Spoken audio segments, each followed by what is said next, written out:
जय हिंद दोस्तों। मैं निर्मल झलाया स्वागत करता हूं आपको एनजे हिंदी एकेडमी पर। दोस्तों, इससे पहले हमने वर्णमाला और संधि में भी स्वर और व्यंजन को देखा है। मैंने कोशिश करी है कि हर एक टॉपिक को कम समय में अच्छे तरीके से ट्रिक के साथ आपको बताया जाए। इससे पिछली क्लासेस आप लोगों ने देखी होगी, नहीं देखी होगी तो इसी यूट्यूब चैनल पर जाइए, आपको सारी क्लासेस मिल जाएगी, देखिए आप लोग। उसकी मैंने प्लेलिस्ट भी बना रखी है। ये सारी पीडीएफ आपको कहाँ मिलेगी नोट्स की, जो नोट्स में पढ़ा रहा हूँ, या फिर अभी आप लोगों के पास शॉर्ट ट्रिक के नोट्स नहीं है तो ये पीडीएफ कहाँ मिलेगी आप लोगों को? ये पीडीएफ हमारे टेलीग्राम चैनल पर मिलेगी और टेलीग्राम चैनल का लिंक जो है वो आपको इसी वीडियो के डिस्क्रिप्शन में मिल जाएगा। ठीक है, तो मेरे भाइयों, अगर आप लोगों को यूपीएसआई के लिए टेस्ट बिल्कुल फ्री चाहिए हिंदी सब्जेक्ट का, और अगर आप लोगों को ये सारी पीडीएफ चाहिए तो हमारे टेलीग्राम से ज़रूर जुड़िए, और हमारा टेलीग्राम की लिंक आपको वीडियो के डिस्क्रिप्शन में मिल जाएगी। चलो आज शुरू करते हैं विसर्ग संधि को। ठीक है, विसर्ग संधि क्या है, पहले ये मैं परिभाषा के रूप में आपको बताता हूँ। विसर्ग का मतलब है यहाँ पर, विसर्ग का क्या मतलब है यहाँ पर? विसर्ग का मतलब है, ठीक है, विसर्ग का मतलब है जब विसर्ग के बाद है ना, के बाद शब्द आया, यानी कि प्लस के बाद, यानी प्लस के पहले विसर्ग होगा और प्लस के बाद क्या होगा? विसर्ग। विसर्ग के बाद किसी स्वर या व्यंजन के आने से विसर्ग में जो परिवर्तन होता है, यानी कि प्लस के पहले विसर्ग आएगा, प्लस के बाद कोई भी स्वर आ रहा है या कोई व्यंजन आ रहा है, और उससे जो परिवर्तन होगा वर्णों में, उसे विसर्ग संधि कहते हैं। ठीक है, तो संधि की परिभाषा में विसर्ग संधि आपने देखी है। अब मैं विसर्ग संधि को आपको ट्रिक के साथ और कुछ नियमों के साथ आपको मैं बताता हूँ कि किस तरीके से आप ध्यान या एग्जाम हॉल में क्वेश्चन सही कर सकते हो। नियम और शॉर्ट ट्रिक के साथ हम देखते हैं। नियम नंबर हमारा पहला है विसर्ग संधि में विसर्ग का ओ में परिवर्तन। देखो, ये सबको पता है कि इन दो बिंदियों को हम विसर्ग कहते हैं। किसी भी वर्ण के पीछे जो ये दो बिंदियां लगी रहती है, इनको हम विसर्ग कहते हैं। और इन विसर्गों का, यानी इस विसर्ग का किसमें परिवर्तन होना? ओ में, या ओ की मात्रा में परिवर्तन होना। इस प्रकार की ओ की मात्रा होती है, तो ओ में परिवर्तन होना या ओ में बदलना, ये कब बनता है, या ये सिचुएशन कब बनती कि विसर्ग का ओ में परिवर्तन हो जाना? तो ये नियम पहले मैं बता देता हूं आपको, फिर उसकी ट्रिक मैं आपको बताऊंगा कि कैसे आप याद रख सकते हो। मैंने क्या किया है, विसर्ग के जितने 5 से 6 नियम है, इन सब नियमों की मैंने एक ट्रिक की टेबल भी आपको बना दी है, जो वीडियो के लास्ट में मैं आपको प्रोवाइड करा दूंगा। और पीडीएफ चाहिए तो टेलीग्राम चैनल तो आप ज्वाइन कर ही सकते हो। नियम हम देखते हैं, इसमें क्या बोलता है, यदि विसर्ग से पहले आ। अब विसर्ग से पहले आ का मतलब क्या हुआ? जैसे ये मना लिखा है मेरे भाई, तो ये विसर्ग है ना।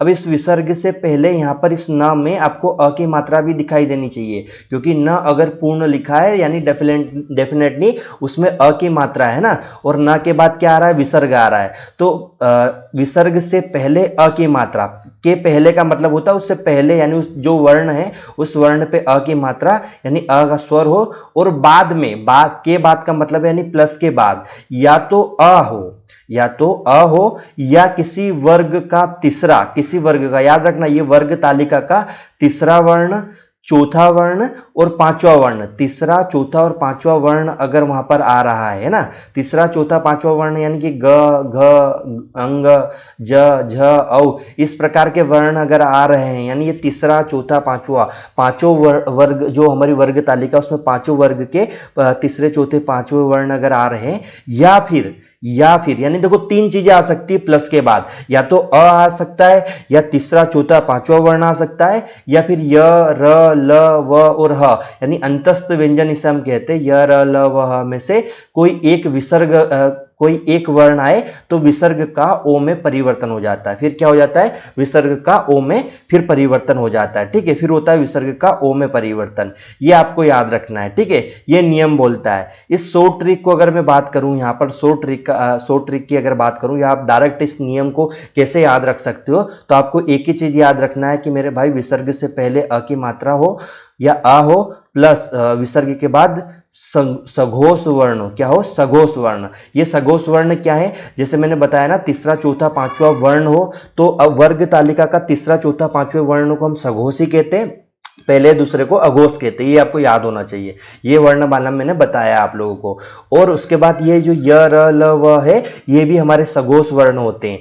तो यानी कि जो जो मैंने बताया कि तीसरा चौथा पांचवा वर्ण या फिर य र ल व ह में से कोई भी एक, यानी कुल मिला के सघोष वर्णों में से कोई एक वर्ण आ रहा है तो विसर्ग का ओ में परिवर्तन हो जाएगा। ये हमारी ट्रिक हो गई। यानी कि अगर ये सारी चीजें याद नहीं रखना है तो बस सीधा सा फंडा याद रखो, विसर्ग से पहले अ और प्लस विसर्ग के बाद सघोष वर्ण। अब बस इतना याद रख लेना कि सघोष वर्ण होता क्या है, ठीक है, ये आपको याद होना चाहिए। और ये वर्णमाला मैंने बहुत अच्छे से आपको बताया।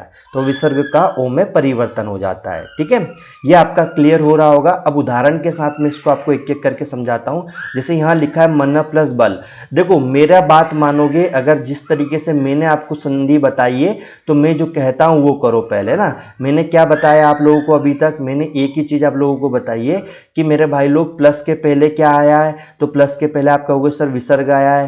प्लस के बाद क्या आया है, तो आप कहोगे सर ब आ रहा है। क्या आ रहा है? ब आ रहा है ना, ब आ रहा है, ठीक है। और विसर्ग से पहले भी क्या आ रहा है, यहाँ पर आ रहा है, ठीक है। तो ये नियम कहाँ पढ़ा था हमने कि विसर्ग से पहले आ रहा है और विसर्ग के बाद ब आ रहा है। ब यानी कि तीसरा वर्ण आ रहा है ना, तो तीसरा वर्ण मेरे भाई आ रहा है यहाँ पर, यानी कि हमारा नियम सेटिस्फाई हो रहा है कि हमने विसर्ग संधि का एक नियम पढ़ा था। और ये नियम ये था कि अगर विसर्ग से पहले अ और विसर्ग के बाद सघोष वर्ण हो तो हमारा विसर्ग किसमें? ओ में परिवर्तित हो जाएगा। तो विसर्ग का परिवर्तन मैं ओ में कर देता हूं तो ये हो जाता है हमारा मनोबल हो जाता है, ठीक है। ये इस प्रकार से मेरे भाइयों ये नियम चल रहा है, ठीक है। इस तरीके से आप सारी चीजों को समझ रहे होंगे। मैं उम्मीद कर रहा हूं आपको सारी चीजें समझ में आ रही है। अगर नहीं भी आ रही है या कहीं डाउट आ रहा है तो मुझे कमेंट बॉक्स में जरूर बताना। मैं आप लोगों के डाउट को या आप लोगों के क्वेश्चन को जरूर रिप्लाई करूंगा, ठीक है। और अगले वीडियो में उसमें उन चीज़ों में हम सुधार करने का प्रयास भी करेंगे, अगर आप लोगों को कहीं कुछ ऐसी समस्या का सामना करना पड़ रहा है तो, ठीक है। अब हम बात करते हैं अगले नियम की, अगले एग्जाम्पल की। देखो मेरा एक ही उद्देश्य है कि अगर कोई संधि विच्छेद शब्द दिया है तो मुझे कुछ नहीं दिखता वहां पर, मुझे सिर्फ एक चीज दिखती है, प्लस के पहले क्या आ रहा है? विसर्ग आ रहा है। प्लस के बाद क्या आ रहा है? द आ रहा है ना। तो भाई विसर्ग के पहले भी क्या आ रहा है? यहाँ पर अ का मात्रा आ रही है। तो हमने देखा कि यार विसर्ग के पहले अ की मात्रा और विसर्ग के बाद द शब्द यानी कि हमारा सघोष वर्ण आ रहा है। तो ये नियम हमने कहाँ पढ़ा था? तो ये नियम हमने विसर्ग संधि पढ़ा था और ये ऐसा पढ़ा था कि फिर वहां पर विसर्ग का ओ में परिवर्तन हो जाएगा। तो हमने यहाँ पर क्या कर दिया? यशोदा कर दिया। क्या कर दिया? यशोदा हो गया हमारा, ठीक है। मैं जिस तरीके से बेसिक कॉन्सेप्ट से आपको समझा रहा हूं, इस कॉन्सेप्ट को अगर याद रखोगे तो चाहे कितना भी टफ क्वेश्चन आ जाए बना के ले जाओगे, है ना, यानी बना दोगे क्वेश्चन को। और मेरे भाई मैं फिर बोल रहा हूं, संधि का एकमात्र नियम दिमाग में रखो, संधि विच्छेद दिया यानी प्लस के पहले क्या है, प्लस के बाद क्या है, ये बाद में डिसाइड करेंगे। कौन सी संधि आ रही है, कौन सा नियम लग रहा है, ये सब बाद में डिसाइड होगा। पहले क्या देखो, जैसे यहां पर लिखा है प्लस के पहले विसर्ग आ रहा है, प्लस के बाद क्या आ रहा है, प्लस के बाद यहाँ पर मेरे भाइयों भ आ रहा है। क्या आ रहा है? भ आ रहा है ना। और विसर्ग से पहले यहाँ की आ की मात्रा है। तो हमने ये नियम कहाँ पढ़ा कि विसर्ग से पहले अ की मात्रा है, विसर्ग के बाद भ आ रहा है। भ क्या है मेरे भाई, है ना। तो भ जो है हमारा ये हमारा सघोष वर्ण है, ठीक है। तो यहाँ पर हमारा क्या हो जाएगा? ये हमारा हो जाएगा तपोभूमि हो जाएगा, यानी विसर्ग का ओ में परिवर्तन हो जाएगा। तो ये क्या हो जाएगा? तपोभूमि हो जाएगा, ठीक है। ये तपोभूमि हो गया हमारा। तो इस तरीके से हमारा ये नियम चल रहा है, ठीक है। ये आप लोगों को समझ में आना चाहिए। नियम नंबर ये एक था। अब नियम नंबर 2 देखते हैं। मैं उम्मीद कर रहा हूं आपको नियम नंबर पहला समझ में आया होगा कि विसर्ग का ओ में कैसे परिवर्तन होता है। अब विसर्ग का र में परिवर्तन, किस में परिवर्तन? र में। विसर्ग का र में परिवर्तन या र में कैसे बदलाव होगा? चलो इस नियम को हम ट्रिक के साथ देखते हैं। इस नियम को पहले इसका नियम देख लेते हैं। तो नियम मेरे भाई क्या बोलता है? इसका नियम बोलता है यदि विसर्ग से पहले अ या आ को छोड़कर, यानी कि लघु अ और दीर्घ आ की मात्रा को छोड़कर कोई भी स्वर आ जाए, है ना, बस ये दो नहीं आने चाहिए विसर्ग से पहले। विसर्ग से पहले का मतलब है कि जैसे ये नी शब्द लिखा है तो इस नी शब्द में विसर्ग से पहले पे जो शब्द पे मात्रा लगी है ये मात्रा सिर्फ छोटे आ और बड़े आ की नहीं होना चाहिए, इसके अलावा किसी की भी हो जाए। और मतलब कोई भी और छोड़कर कोई भी स्वर आ जाए और बाद में कोई स्वर अब बाद में यानी प्लस के बाद फिर चाहे अ भी आ जाए, आ भी आ जाए, ई भी आ जाए, इससे फर्क नहीं पड़ेगा। प्लस के बाद फिर कोई भी स्वर आ जाए ना, या फिर कोई सघोष वर्ण आए। सघोष वर्ण मैंने बता दिया, तीसरा, चौथा, पांचवा वर्ण सघोष होगा, या फिर य, र, ल, व और ह में से कोई एक वर्ण हमारा सघोष, मतलब इनमें से सघोष होगा, ये सघोष है ना। तो इतने सारे वर्णों में से कोई एक वर्ण आ जाए, या तो कोई स्वर आ जाए या फिर कोई सघोष वर्ण आ जाए। सघोष वर्ण में पहले भी बता चुका हूं, फिर रिपीट कर रहा हूं, तीसरा, चौथा, पांचवा वर्ण में सघोष हो सकता है, या फिर य, र, ल, व, ह में से कोई एक सघोष हो सकता है ना, मतलब होता है। तो इनमें से कोई भी एक वर्ण आ जाए तो हमारा क्या होगा, विसर्ग का राम में परिवर्तन हो जाएगा।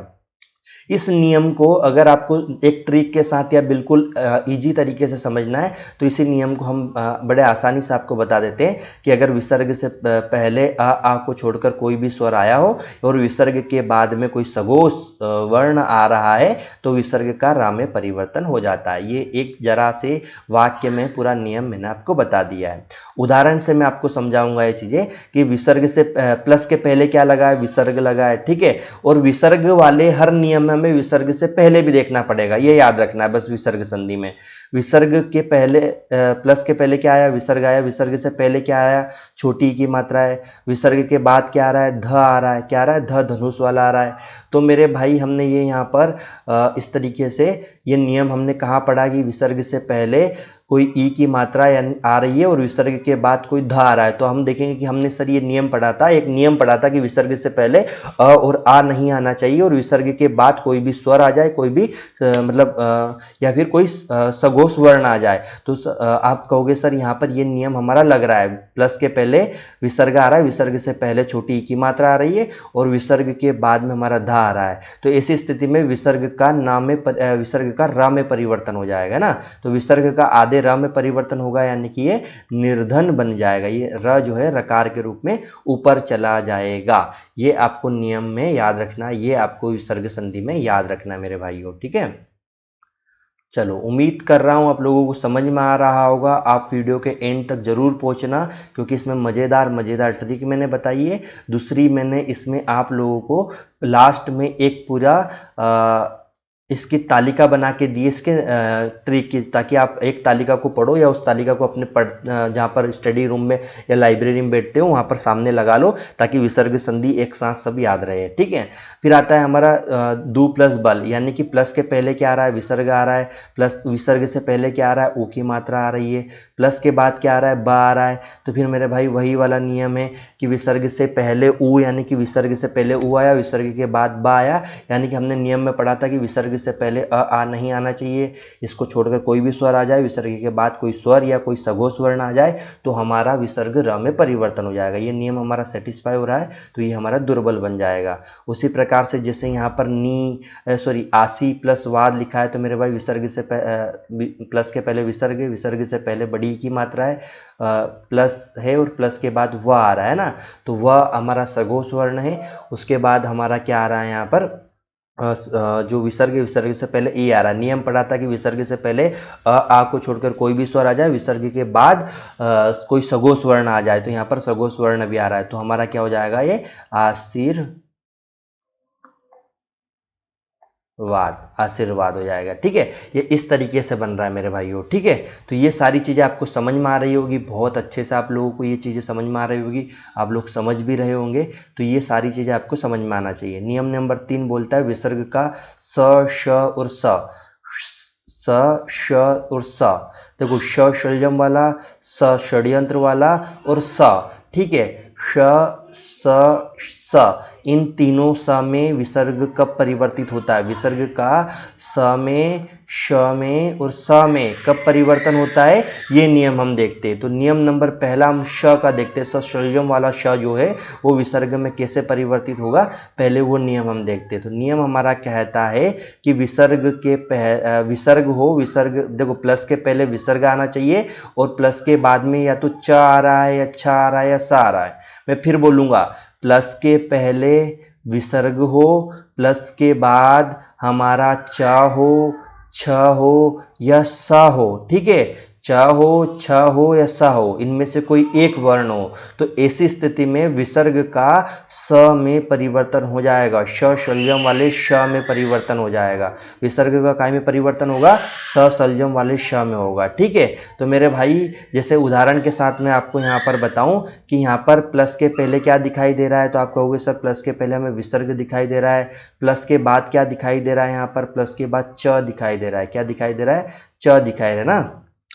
तो अब हमारा क्या नियम लग रहा है यहाँ पर कि विसर्ग से पहले प्लस के पहले विसर्ग और प्लस के बाद च आ रहा है, तो सर हमारा एक नियम हमने पढ़ा था कि अगर प्लस के पहले विसर्ग और प्लस के बाद अगर च आए तो हमारा जो विसर्ग है वो स शलजम वाले श में परिवर्तन हो जाएगा। तो हमने इसका परिवर्तन कर दिया।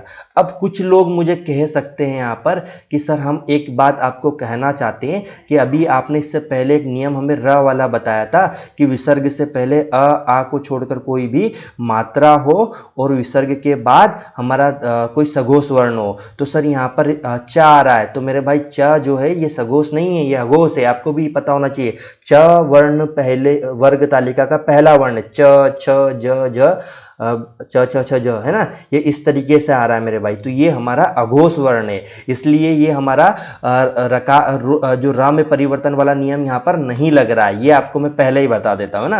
यहाँ पर नियम क्या लग रहा है कि विसर्ग के मतलब प्लस के पहले विसर्ग हो और प्लस के बाद अगर च छ या श में से कोई एक चीज हो तो च का विसर्ग का परिवर्तन स में हो जाएगा। ठीक है, ये इस तरीके से यहाँ पर नियम लग रहा है मेरे भाइयों।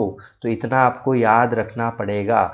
ये ऐसा नहीं कि सर वो पुराना वाला नियम, इसलिए मैं बता देता हूँ आपको कि यहाँ पर सघोष नहीं आ रहा है, यहाँ पर क्या आ रहा है, प्लस के बाद अघोष आ रहा है। जैसे यहाँ पर दुशासन आ रहा है तो द के पहले क्या आ रहा है, सॉरी प्लस के पहले क्या आ रहा है, विसर्ग आ रहा है, प्लस के बाद क्या आ रहा है, प्लस के बाद स आ रहा है। ठीक है, नियम हमने पढ़ा था कि अगर प्लस के पहले विसर्ग हो, प्लस के बाद च छ या स में से कोई एक वर्ण हो तो फिर विसर्ग का स में परिवर्तन हो जाएगा। तो ये क्या हो गया, दुशासन हो गया। ठीक है, तो ये हमारा हुआ स वाला नियम खत्म। अब हम देखेंगे षड्यंत्र वाला नियम है ना, षड्यंत्र वाला नियम। तो षड्यंत्र वाले नियम में षड्यंत्र क्या रचा जा रहा है ये देखते हैं। चलो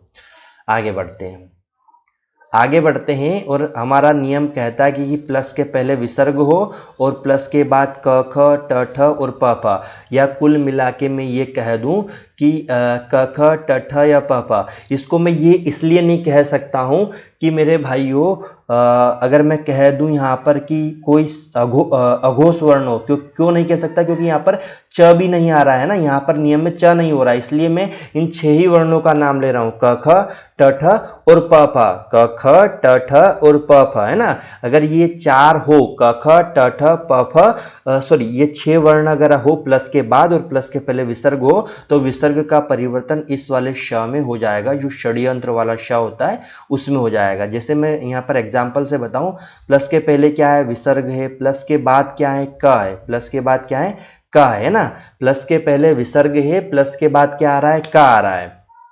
ये नियम कहाँ पड़ा है, नियम आपको जैसे जैसे ये नीचे आप इस तरीके से बनाओगे ना, आपको तुरंत याद आ जाएगा कि हाँ हमने ऐसा कोई नियम पढ़ा था, है ना। क्योंकि ये नियम इस तरीके से आप इस तरीके से लिख दोगे ना, वहां से आपको याद हो जाएगा कि इस तरीके से हमने कोई नियम पढ़ा था, है ना। इस तरीके से बॉक्स में उसको लिखना, आपको तुरंत याद हो जाएगा। ये मैं अपनी ट्रिक बता रहा हूँ, यकीन से कह रहा हूँ, इस तरीके से सोल्व करोगे बहुत जल्दी और बहुत अच्छे से, मतलब गलत होने के चांस बिल्कुल 0% हो जाएंगे ना। इसलिए इसी ट्रिक से याद करना, विसर्ग प्लस के पहले विसर्ग प्लस के बाद का, ये नियम हमने पढ़ा था कि अगर प्लस के पहले विसर्ग हो, प्लस के बाद क ख ट ठ या प फ में से कोई एक हो तो हमारे विसर्ग का स में परिवर्तन हो जाएगा। तो यहाँ पर क्या हो गया, धनुष्टकार हो गया, धनुष्टकार हो गया, क्योंकि यहाँ पर विसर्ग का स हो गया ना। जैसे यहाँ पर नी प्लस फल लिखा है तो इसके पहले विसर्ग आ रहा है, प्लस के पहले प्लस के बाद फ आ रहा है। नियम हमारा कह रहा है कि भाई प्लस के पहले विसर्ग हो, प्लस के बाद क ख ट ठ प फ में से कोई एक हो तो विसर्ग का श में परिवर्तन हो जाएगा। यहाँ पर बिल्कुल राइट हो रहा है, फ आ रहा है तो विसर्ग का श में परिवर्तन निष्फल हो गया। ठीक है, तो ये हमारा हो गया श वाले का दूसरा नियम। अब हम देखते हैं स वाले का, किसका देखते हैं, स संसार वाले स का नियम देखते हैं ना। ये नियम क्या कहता है, स संसार वाला नियम क्या कहता है, चलो संसार की बातें कर लेते हैं। प्लस के पहले विसर्ग हो, प्लस के बाद त थ या स, मैं फिर बोल रहा हूँ, प्लस के पहले विसर्ग हो, प्लस के बाद त हो, थ हो या स हो, त हो, थ हो या स हो, प्लस के पहले विसर्ग हो, प्लस के बाद 3 वर्ण आने चाहिए। तो त आ रहा है, थ आ रहा है या स आ रहा है। अगर ऐसी सिचुएशन आ रही है तो विसर्ग का सा में परिवर्तन हो जाएगा। कैसे होगा, चलो एग्जाम्पल से बताता हूँ। पहले तो यहाँ देखो प्लस के पहले क्या आ रहा है, विसर्ग आ रहा है, प्लस के बाद क्या आ रहा है, प्लस के बाद ता आ रहा है।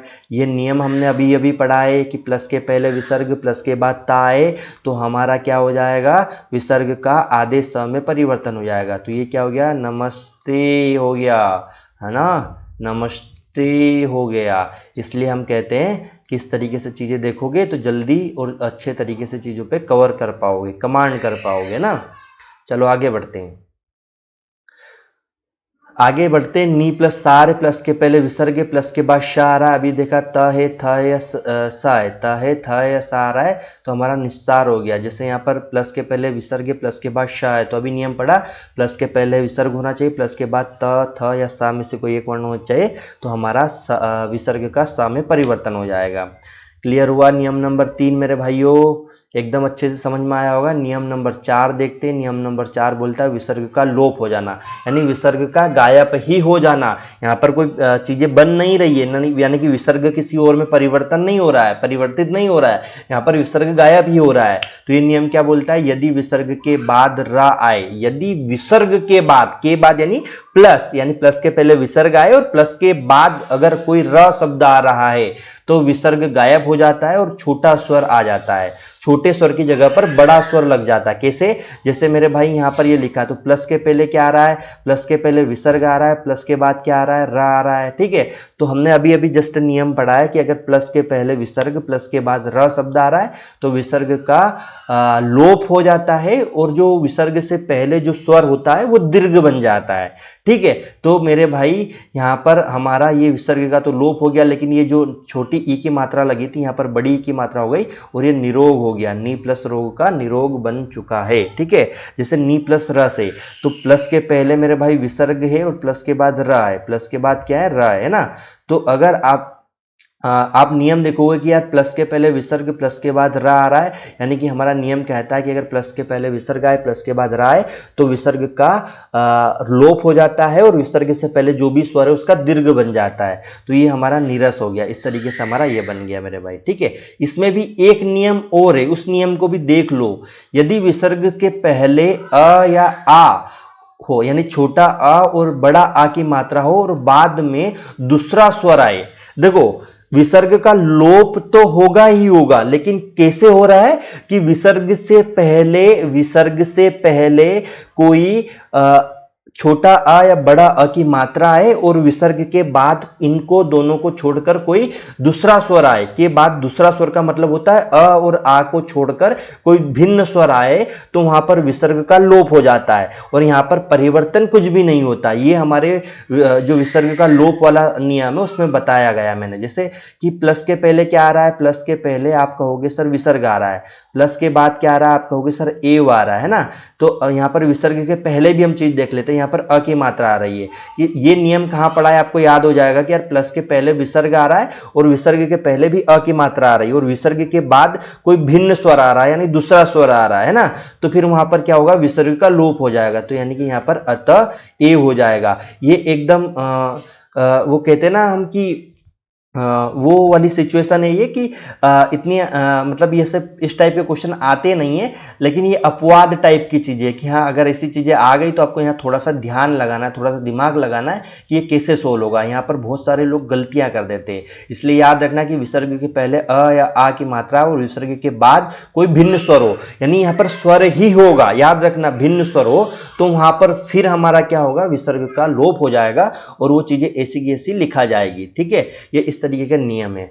नियम हम नंबर 5 देखते हैं कि विसर्ग में कोई परिवर्तन नहीं होता, विसर्ग में कोई परिवर्तन नहीं होता है, यानी जैसा विसर्ग लिखा है वैसा का वैसा ही रहेगा। यदि विसर्ग से पहले अ की मात्रा और बाद में क आए या आए फिर प आए, या तो क शब्द आ जाए या फिर प शब्द आ जाए। देखो प्लस के पहले विसर्ग आए और विसर्ग के पहले हमारा अ की मात्रा हो विसर्ग के आगे, है ना, और प्लस के बाद हमारा क शब्द आ जाए या प शब्द आ जाए, या तो क शब्द आ जाए या प शब्द आ जाए, तो फिर ऐसी सिचुएशन में हमारा विसर्ग का लोप नहीं होगा। ये नियम आपको याद रखना है। जैसे मैंने यहाँ पर बताया है, विसर्ग प्लस के पहले क्या आ रहा है, प्लस के पहले विसर्ग आ रहा है, प्लस के पहले विसर्ग आ रहा है और विसर्ग के पहले यहाँ पर अ की मात्रा है, प्लस के बाद क्या आ रहा है, प्लस के बाद क आ रहा है। तो नियम हमने पढ़ा था कि यार प्लस के पहले विसर्ग होगा, प्लस के पहले विसर्ग होगा और विसर्ग के पहले अगर अ की मात्रा आ रही है और प्लस के बाद अगर क शब्द आ रहा है या प शब्द आ रहा है, तो फिर यहाँ पर विसर्ग का कोई लोप नहीं होगा। ये ऐसा का ऐसा लिखा जाएगा, बस प्लस यहाँ से हट जाएगा। ठीक है, ये प्रातः काल ऐसा का ऐसा लिख जाएगा। ठीक है, जैसे अंतपुर, अंतपुर है ना, तो ये अनंतपुर हो जाएगा, अनंतपुर हो जाएगा। ठीक है, ये इस तरीके से भी लिख सकते हो उसको, या इस तरीके से भी लिख सकते हो आप, है ना। ये विसर्ग का यथावत रहता है, इस तरीके से हमें यहाँ पर चीज़ें देखने को मिलती है। तो ये नियम नंबर हमारा 5 था, और ये होती है विसर्ग संधि खत्म, है ना। विसर्ग संधि के सारे नियम मैंने बताए, ऑलमोस्ट देखो 5 नियम है, लेकिन अगर उसके सब नियम पर जाएंगे तो लगभग आपको 9 से 10 नियम में बता चुका हूँ, है ना। इसके अलावा विसर्ग संधि में कोई ऐसा नियम नहीं है जो मुझे बताना हो, लेकिन अगर आप लोगों को याद आ रहा है, यहाँ तक आप लोग इस वीडियो में पहुँचे हो, तो कमेंट बॉक्स में ज़रूर बताना। वीडियो को लाइक और चैनल को सब्सक्राइब करना, अपने दोस्तों तक जरूर पहुँचाना। ये तालिका मैंने आप लोगों को एक साथ बना के दे दिए, नियम क्या है, शॉर्ट ट्रिक क्या है और उदाहरण क्या है। जैसे ओ का बनना, ओ का कब बनता है, जब प्लस के पहले विसर्ग हो, विसर्ग से पहले अ की मात्रा हो और प्लस के बाद कोई सघोष वर्ण हो, तो ऐसी सिचुएशन में हमारा ओ बन जाता है विसर्ग का। जैसे यहाँ पर मन प्लस रथ लिखा था तो मनोरथ हो गया था। जैसे र का बनना, र कब बनता है कि अगर विसर्ग के पहले, यदि विसर्ग के पहले अ और आ को छोड़कर कोई भी भिन्न स्वर हो और विसर्ग के बाद यहाँ पर सघोष वर्ण हो, तो वहाँ पर विसर्ग जो विसर्ग है उसका रा में परिवर्तन होता है। तो ये नी प्लस धन का निर्धन हो गया। अगर स वाला नियम में बताऊं तो विसर्ग प्लस के पहले विसर्ग आना चाहिए और प्लस के बाद च, छ या स में से कोई एक चीज आएगी, तो फिर विसर्ग का इस स में परिवर्तन हो जाता है। ठीक है, मेरे भाई, अगर षड्यंत्र वाले श का देखें तो प्लस के पहले विसर्ग, उसके बाद क ख ट ठ या प फ आए तो विसर्ग का श में परिवर्तन हो जाएगा।